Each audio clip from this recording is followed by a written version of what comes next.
Baserria osotasun baten ikusitxe, ez da baserriko bizitza bai ganaduena, bai hortukoa, ez da, eta hortuan badauz modu tradizional batzu bertoko produktuak ataratzeko, kimikori barik, fertilizante barik, eta horrela gure estilora, eta lortzeko elikadura bat ganeorazkoa, osasuntxua, eta hori da bultzatu nahi dana busturitik. Kontsumitzaileak konturatzen ari gara zer galdu izan dugun. Orduan berreskuratu egin behar dugu gure biodibertsitatea produktuetan, animalietan, bizi estilo baten. Gure badugu osasuntxu mantendu. Eta aurrera begira, bizi kalitatea hobetzen. Ez bizi maila, baina bizi kalitatea hobetu. Zinbestez, biodibertsitatea zaindu beharra dago. Eta esan dugun moduan, txakur mota bat galtzen bada, hori ez dago eskuratzerik. Bada biodibertsitatearen arlo bat. Busturiko tomati galtzen bada, hemen egonda espezie bat, pikoluze, busturikoa, galdut egondana, orain berreskuratzen ari dira nekazaritza ekologiko honi esker, eta hasien gordeketa horreri esker. Horrek dana diez biodibertsitatea gordetzeko elementu, baina baita ere giza biodibertsitatea ez da, arropakin euskera bera ere da gure biodibertsitatearen altxorra handi bat, hori ere berreskuratzen, gure bertsoak, gure kantak, gauza guztia. Gaur berreskuratu dugu, naiz eta busturikoa izanez, olerkari gipuzkoar baten bertsoak, ez da, hartzaiei eta ardiei eginikoak. Horrek ere berreskuratuko ditugu, biodibertsitateari dira. Artaldia zaitutzen, umore honian, kantari goizetikan, nago itzalian. Pinto daukatelarik, nik aldamenian, lagun dabilkitana 16 urtian. Txakurro oso maitia, gaur auzo danian. Erosi nahi dutena, 3 ontzurrian. Usten ez didatela, inondi pakian, baina ez desalduko, bizidan artian.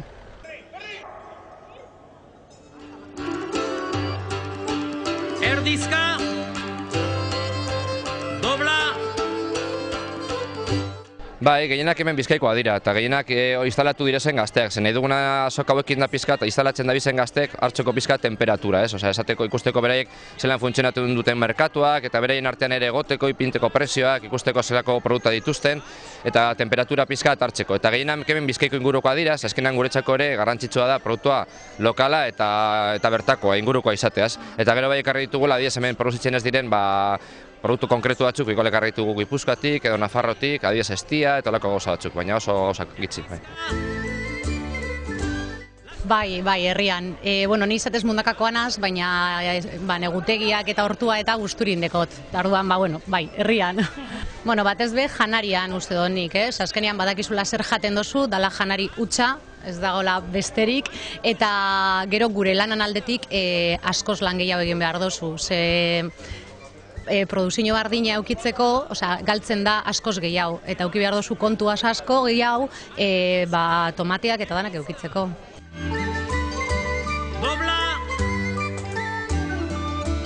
Egon da hor salto bat, horren egia esan, justo hiritatik eta lan datorren jendea da, asko emakumea gainera bebai, eta daukatena da, igual gogo asko nekazaritza ekologikoa egiteko, baina pizkat falta zaiena da, nekazal mundua ezagutzea, ez?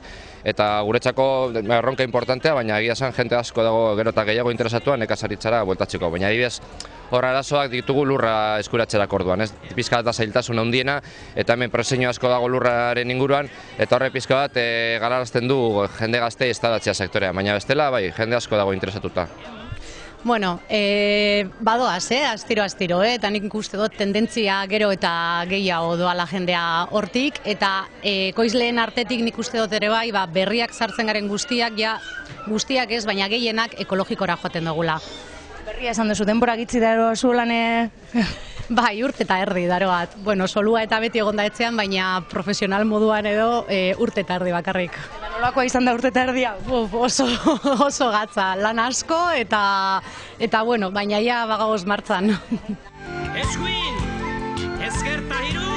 Netik planteatzen dugun lana da bi aldetara, bata da baserritarrekin eta produzioa egiten duten pertsonekin, eta gero beste alde batetik kontsumitzen dutenekin. Orduan egin duguna da, lana bi aldetan egin, eta egiten duguna gero da, biak elkar banatu edo harremanetan ipinita. Nahi duguna benetan, kontsumitzaileak aurpegia ipintea produktuari, eta baserritarrekin egotea, eta azkenen miren artean elkarturkeak eta sortzea. Hori galdu genuen, edo galdu dugu, eta horien gabiz pizka bat hori ere rekuperatzen, eta azkenan kontsumitzaileak ikusten du, benetan produktua nok egiten duen ikusten duenean, pues berriro ematen dio beste duintasun bat produktuari, eta jaten duenari bai, ez? Bai, hori importantzia da asko deuko, ez? Ezin dugu tomate bat urtarrian jan eta gainera nahi, izatea gozoa, ez? Bakoitza den momentuan jan behar da. Batez be tomateak eta piperrak. Hori betikoa, baina badaude beste gauza asko, baina, kalabazinak, azelgak, letxugak, pepinoak, gindiak, pilo bat, benetan. Nik egiten dudana da landarak ekoiztu, eta ziku edo fresku eurekin transformazioak egiten. Eta egiten dudana da apurbet denetarik. Olioak, pomadak, ukendu tradizionalak, gure amamak egiten zituzten, berbenen plastoak eta gaur egun ja egiten duguna da pomadak bihurtu eta horrekin infekzioak atara. Eta bebai dedikatzen naiz maiukietara, baina gaur justo maiukiak ez ditut ekarri. Baina bebai egiten ditut oso maiuki gozoak, ekologikoan. Bai, guretzako azkenean hemen Euskal Herrian ez dago beste euskara askorik, azkenean guk kalitatezko produktuak ekoiztu nahi ditugu eta ekologikoa edo agroekologikoa da guretzat hori ekoizpen produktibo, kalitate handia deko ekoizpena, ez.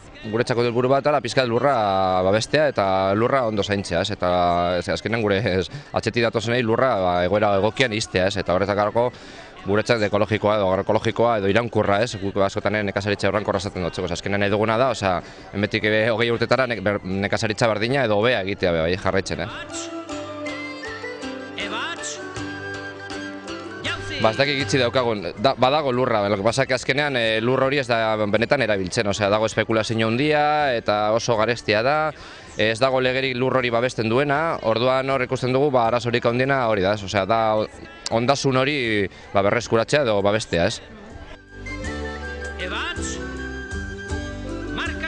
Bueno, guretzako Urdaibai oso leku aproposa izango zen nekazaritza ekologiko egiteko, baina askotan zailtasunak ere ematen dira. Azkenean leku babestua da eta adibidez zailtasuna ditugu bertan adibidez inbernadero batzuk ipinteko. Hemen jendeak txaletak eta ez dakit zenbat gauza egin ditu eta gero gazte batek inbernadero batzuk ipini nahi baditu, kriston zailtasunak ditu, ez? Eta guretzako adibidez Urdaibai olako leku bat oso egoki izango zen adibidez nekazaritza ekologikoa egiteko, ez? Hori da kokalekua, gainera kostalde inguruan dago, hemen ere klima ez da hain hotza eta gainera leku aproposa, ingurua eta gainera jendea hemen lurra gaitik ere izan daiteke aproposa eta leku polita gainera, nekazaritza ekologikoa egite. Hemen daukagu San Juan ukendua. Ez da gauza baterako espezifikoa, baina dituen landaren gaitik da horrelako mano de santo bat, gauza guztientzako erabili dezakeguna. Dauzka landare antiinflamatorio guztiak, azalentzako ona diren landara guztiak, antibiotikoak denetarik, eta oso ondo funtzionatzen dau. Bebai badakoguz, ez dakit, kalendula ukenduak, hau umeentzako oso ona da, ipurdietan emoteko, edo arrakalantzako, erredurantzako, grano txikitzuentzako, eta horrela. Eta kalendulak dira hauek loratsuak, bai? Izaten dira laranjak edo horiak. Azkenean oso ohituta gaude farmaziara joatea, edozein gauza erostera pomada, edo ez dakit, buruko mina bentzako edozein gauza, eta askotan olakoetan ere badaukagu irtenbide sanoagoak. Bai, eta gu ziurtatzen duguna da, benetan landarekin lan egiten dugula. Bueno, guk, zikeren, nik.